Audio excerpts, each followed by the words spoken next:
Hello बच्चों, let's read the question. The question say that PtNH3 Cl2Br complex can show. ये क्या show कर सकता है? पहला आपका hydrated as well as ionization isomer, ये बिल्कुल ही रॉन्ग है, क्योंकि हाइड्रेटेड के लिए वाटर मॉलिक्यूल्स होना जरूरी है। वाटर मॉलिक्यूल्स आपका यहाँ पे या फिर हाइड्रेटेड फॉर्म में यहाँ पे होना जरूरी है, और वाटर मॉलिक्यूल्स अगर नहीं है that means hydrated isomer show नहीं कर सकता। उसमें क्या होता है, वाटर मॉलिक्यूल्स का जो मोल्स है बाहर में, हाइड्रेट यहाँ पे आपके पास आउटर मोस्ट इसमें इसके शेल के बाहर, वहां पे अलग होता है। ठीक है, शेल यानी कि शेल तो नहीं कहता, हम इसे कोऑर्डिनेशन स्फीयर कहते हैं और इसे कहते हैं आयनेशन स्फीयर।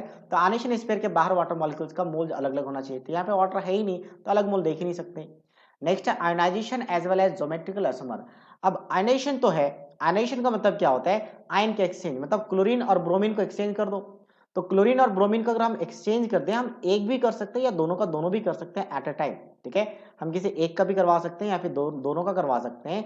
तो जब आयनाइजेशन स्पेयर, जैसे मैंने कहा कि आयनाइजेशन स्पेयर है, आयनाइजेशन स्पेयर में आयंस चेंज हो जाए तो आयनाइजेशन आइसोमर कहा जाता है। तो ये तो शो कर रहा है, ज्योमेट्रिकल चेक कर लेते हैं। तो ज्योमेट्रिकल के लिए सबसे बेस्ट तरीका आप क्या करो, जैसा रिपीट हो उसको लिख लो कि ए, इसको ए एक जैसा लिगेंड 4 टाइम्स है और एक जैसा लिगेंड सबका 2 टाइम्स है, चाहे Cl2 हो या फिर Br2 हो। इसकी हम Cl2 ये मेन कंपाउंड है तो ऐसा स्टार्ट करेंगे। तो इसका अरेंजमेंट चेक करना है आपको ऑपोजिट में, मतलब ए के ऑपोजिट में ए को रखा, फिर से ए के ऑपोजिट में ए को रखा और बी के ऑपोजिट में बी को। क्या इसके अलावा कोई दूसरा कॉम्बिनेशन पॉसिबल है? अगर पॉसिबल है तो ज्योमेट्रिकल आइसोमर शो करेगा, तो यस पॉसिबल है। ए का ऑपोजिट को बी को रख देंगे और ए का ऑपोजिट में फिर से बी को रखेंगे और बाकी दो आपस में ऑपोजिट में रहेंगे, तो टोटल 4 ए है। तो जो दो पॉसिबिलिटीज होगी तो ज्योमेट्रिकल आइसोमर यहाँ पे पॉसिबल है। हालांकि इससे ज्यादा भी पॉसिबिलिटीज है, फिलहाल हमें चेक करना था कि ज्योमेट्रिकल है या नहीं है, तो यस है, तो ऑप्शन बी आंसर हो जाएगा।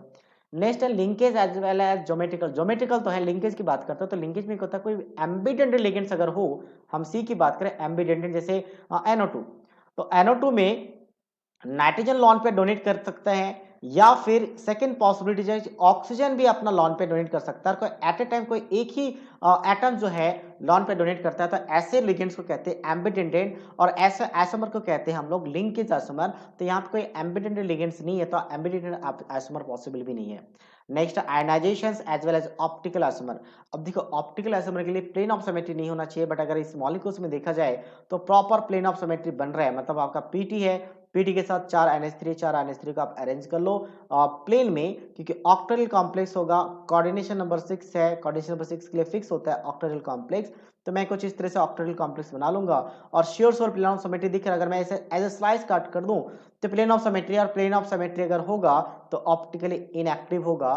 तो ये आपके पास यहाँ पे कोई भी ऑप्टिकल आइसोमर शो करने की पॉसिबिलिटीज नहीं है, तो डी भी रॉन्ग है। So that means only B is the right answer of this question. So I hope you understood it well. All the best.